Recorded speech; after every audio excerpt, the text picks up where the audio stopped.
بسم اللہ الرحمن الرحیم۔ حضرت موسیٰ علیہ السلام اور کسب کا واقعہ۔ حضرت موسیٰ علیہ السلام اللہ رب العزت کی جلیل القدر پیغمبر تھے۔ آپ علیہ السلام کو اللہ رب العزت سے ہم کلام ہونے کا شرف بھی حاصل تھا۔ ایک مرتبہ حضرت موسیٰ علیہ السلام جب کوہ طور پر اللہ رب العزت سے ہم کلام ہوئے تو انہوں نے اللہ تبارک و تعالیٰ سے پوچھا کہ جنت میں میرا ہمسایہ کون ہوگا؟ تو اللہ رب العزت نے فرمایا کہ فلاں شہر کا قصاب جنت میں تمہارا ہمسایہ ہوگا۔ حضرت موسیٰ علیہ السلام کو یہ سن کر بڑا تجسس ہوا کہ وہ قصاب آخر ایسا کون سا عمل کرتا ہے جس سے اس قصاب کو اتنا بڑا رتبہ حاصل ہوا۔ حضرت موسیٰ علیہ السلام اس شہر کی جانب گئے اور وہاں قصاب کو تلاش کیا اور خاموشی سے دیکھتے رہے کہ آخر اس کا ایسا کون سا عمل ہے جس پر اللہ نے اسے اتنا عظیم مرتبہ عطا فرمایا ہے۔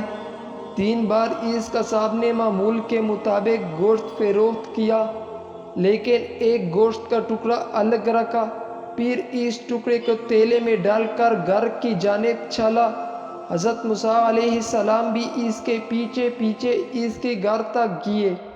پھر حضرت موسیٰ علیہ السلام نے اس قصاب سے اس کے مہمان بننے کی گزارش کی، جو اس نے بخوشی قبول کر لی۔ حضرت موسیٰ علیہ السلام اس کے ساتھ اس کے گھر کے اندر تشریف لے گئے تو اس شخص نے لائے ہوئے گوشت کو اچھی طرح پکایا، چند بوٹیوں کو اپنے دانت سے چبا کر نرم کیا، پھر گھر کے اندرونی حصے میں چارپائی پر لیٹی ایک بوڑھی خاتون کو اٹھایا، اسے پیار سے کھانا کھلایا اور اس کا بستر وغیرہ سیدھا کیا۔ پھر اس بوڑھی خاتون نے اس قصاب کے کان میں کچھ کہا جس پر وہ مسکرا دیا۔ قصاب نے اس عورت کو بستر پر لیٹایا اور خود کمرے سے باہر آ گیا۔ پھر اس نے حضرت موسیٰ علیہ السلام کو کھانا کھلایا۔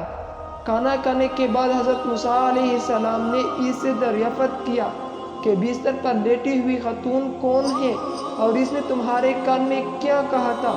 جس پر اس قصاب نے بتایا کہ وہ میری والدہ ہے، وہ بے حد سادہ عورت ہے، میں جب بھی ان کی خدمت کرتا ہوں اور ان کو کھانا کھلاتا ہوں تو وہ مجھے یہی دعا دیتی ہے کہ اے اللہ میرے بیٹے کو جنت میں موسیٰ کو ہمسایہ بنانا، جس پر میں مسکرا دیتا ہوں کہ کہاں میں ایک معمولی سا قصاب اور کہاں اللہ رب العزت کے برگزید نبی۔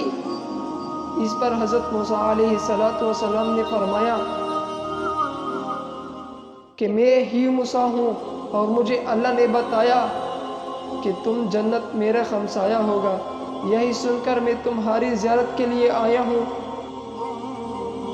اللہ رب العزت سے دعا ہے کہ ہمیں بھی اپنے والدین کی خدمت کرنے کی توفیق دے اور ان کی دعائیں ہمارے حق میں قبول فرمائے، آمین یا رب العالمین۔